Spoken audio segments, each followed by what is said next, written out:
Thank you for accepting our interview. As one of the selected chief representatives for our second anniversary, many people know your name, but could you introduce yourself to all the Viking chiefs out there? I am Serenity of Kingdom 20, leader of CLV, and the current Discord mod captain. I am an expert British troll, and I don't take the game, or life for that matter, too seriously. My background in gaming is mostly MMORPGs, and Viking Rise was my first real jump into this style of game. And what a journey it has been, with many ups and downs, a lot of laughs, and many sleepless nights. If you asked my tribe mates to describe me, I would imagine it would mostly certainly contain huge amounts of sarcasm, and some fairy tale about a Brit longing for the return of Rule Britannia. As the leader of one of the top 5 strongest tribes in the server, and a highly influential moderator in the community, what do you think sets you apart in your understanding of the game? What has earned you the trust of many other chiefs?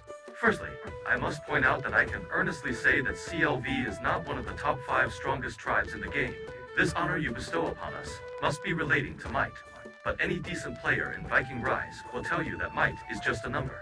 The strength of your top players, the number of those players, the average strength of marches that your players field, considering skills, equipment, mount skills, and their activity, organization, coordination, and perseverance is the true measure of strength in Viking Rise.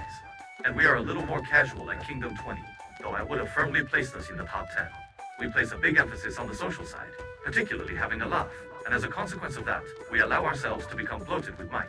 So to answer your question, I guess part of what has earned me the trust of many other chiefs is because I can give you the answer that I just did above. When asked the question, I will consider the facts and give people a straight answer regardless of how that truth reflects upon myself.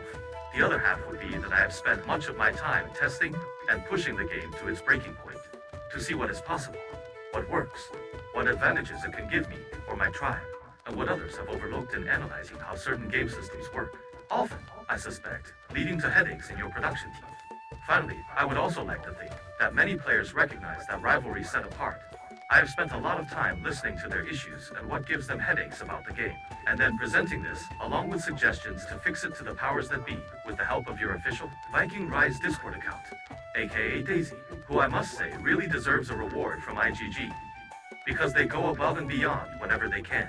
What do you think is your secret sauce in your understanding of the game that has earned you the trust of many other chiefs? My secret sauce, I would say, is the ability to very quickly understand an aspect of the game, and then use that to the maximum advantage possible.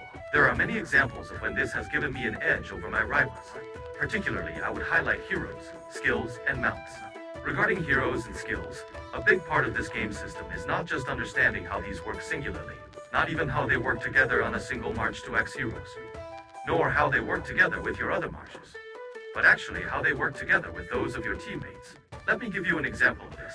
A very common strategy among tribes now is to use multiple players with the same hero skills to apply Broken Blade consistently and persistently, to lock down an enemy to the point where they are unable to do any counterattacks. This makes taking down certain enemy rallies very easy. This is actually only a single component of a much larger strategy that I first developed just after KVK1. You see, Broken Blade is an effect that prevents the target troop from launching a counterattack, but alone, you are limited in how often you can apply this.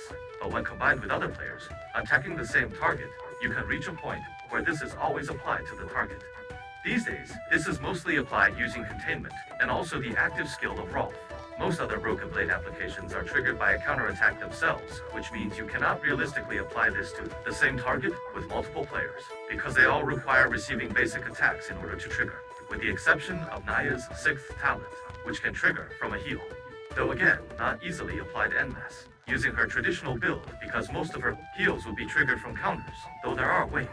However, back when I first developed this method, we had to rely on Sigurd and French crossbow, which required more players and more coordination to pull off. But this time of the game also had another great advantage, which was that containment, used to prevent the target from performing a basic attack, and disarmament, did not require a counterattack to trigger. So combining both of these elements, CLV were able to prevent a single target from performing a basic attack and a counterattack. We would then throw in a blessed negation, or dampened spirit, each, and the target would also never be able to trigger an active skill. These 3 elements would prevent most hero skill and abilities from ever triggering 2, as many require a basic attack, a counterattack, or an active skill used. The only real triggers left were command skills, which trigger every X seconds. Heal received, though most heals would no longer work too, and when active skill damage received. So there we have it. After KVK1, I had developed what was often referred to as the whale killer, though very few players were aware of what it actually was. My tribe was training each week to get used to the coordination required to pull this off on the battlefield. Looking forward to KVK2, why this time? We were also aware of a skill coming at the end of KVK. That could give a hero immunity to Broken Blade when they obtained a shield, so we knew this would only work on pikemen during KVK2. This brings us on to my answer of the next question, which is my highlight moment.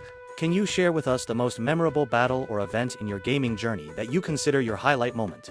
Following on from our previous answer, my highlight moment would certainly be during KVK2. This was K17 K24. As many players will know, K20 has always had a very close friendship with K19, and so it was already predetermined that K19 and K20 were allies in this battle, and due to a pre-existing arrangement, we would give K19 the win. There was once upon a time a kraken on K21 called Groovy. I think around this time he had around 450 meters. Might, I think second to only Owen at this stage of the game. And of course, CLV wanted to burn this city to the ground and bask in legend and endless glory of an achievement many thought would be impossible. Alas, we did not get the opportunity to zero the city because it was never exposed. We did, however, get the chance to use this strategy against him on the battlefield. And I laughed in endless bloody glory as he lost over 180 meters, might, in a single evening, sending march after march from his city walls, and seeing them go running back defeated. It was like watching a toddler repeatedly chuck toy soldiers at a brick wall, expecting a different result each time, only to see them bounce back in pieces, while he kept stubbornly restocking his army with the same doomed enthusiasm. Is there any player in the game who has made a lasting impression on you? Someone you'd like to have as an enemy or ally? Why? The most memorable player for me will of course be Isla, aka Serenity's wife, who, as I type this, is now packing her belongings ready to move to the UK with me in a few days' time.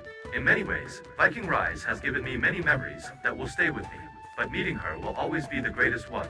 Among all the players you've battled, who do you respect the most? While I cannot think of a specific battle, there are two players who I will always remember as being fierce leaders, which are Owen and Wonklik, each for different reasons. Owen for me stands apart from other Krakens and big spenders. Most of them have some personality disorder, where they believe they are entitled or better than others, simply because they spend large amounts of money, and that makes them feel powerful. To be honest, Owen has never given me this impression. I have always seen him treat all players with dignity and respect, and this translates into a good leader that can successfully lead some very large personalities and egos, which is never easy to do. And Wonklik, well, Wonklik is very much like Marmite in the community. He is either well-liked or well-hated, and he would even tell you himself that he is a menace. However, I think all players would agree that he is very good at coordinating his players, and this makes Kingdom 33 a force on any battlefield, even when outmatched, and allows them to often punch above their weight. I have enjoyed my friendship, and sometimes rivalry with both of these players, and though I cannot see it happening, seeing these two players in the same kingdom would most certainly be the death of any and all opposition. Was there ever a funny experience in VR you've had that you'd like to share with everyone? This one is quite an easy answer, and is not so long ago. During KVK4, there was an update, which I definitely pushed for, which was to allow the battalion captain to change the leader and repatriate troops from any battalion flag. In coordination with my good friends at K19, we had them expel all players from K14's flag force, watching them try to keep re-entering the building, while we kept burning it, over and repeatedly, each time being kicked out. It was like watching a bunch of drunk bouncers trying to crash their own nightclub. Every time they stumbled past the velvet rope and thought they were in, we said not today, booted them right back out, and set the place on fire for good measure. Certainly the funniest moment of that KVK, and probably overall in the game. It provided much entertainment for all of K19, K20, and K33 that evening. As VR celebrates its second anniversary, is there anyone or anything you'd like to thank? While very cliche, I would absolutely like to thank all the players in my tribe who have provided me with hours upon hours of entertainment. Without all of those guys, this game, or any game for that matter, would not be worth playing. As we celebrate this glorious and memorable milestone, what would you like to say to us at VR? Congratulations on your 2-year milestone, and thank you for all the memories, though I do believe I have paid for them handsomely. Any chance of giving me back all my money? No, I didn't think so. As we celebrate our past achievements and look forward to the future, what are your expectations for the future of Viking Rise that we've created together? This can be about the game, yourself, your tribe, or your kingdom. Going forward, I would love to see a revisit of some old game systems that need some new love, and I do know that you have some of this planned. I would also love to see one day a KVK map or Battle of Ruins map that is actually symmetrical, where neither side has some sort of advantage. This would be a grand day indeed. I would also like a new role on the battlefield to be created for pikemen, because right now, they really do need some loving. Let me leave by saying, one word for the future of pikeman taunt. And we both know it already exists in Sacred Crucible. Thank you, Serenity, for your support. Let's continue to look forward to the upcoming player interviews.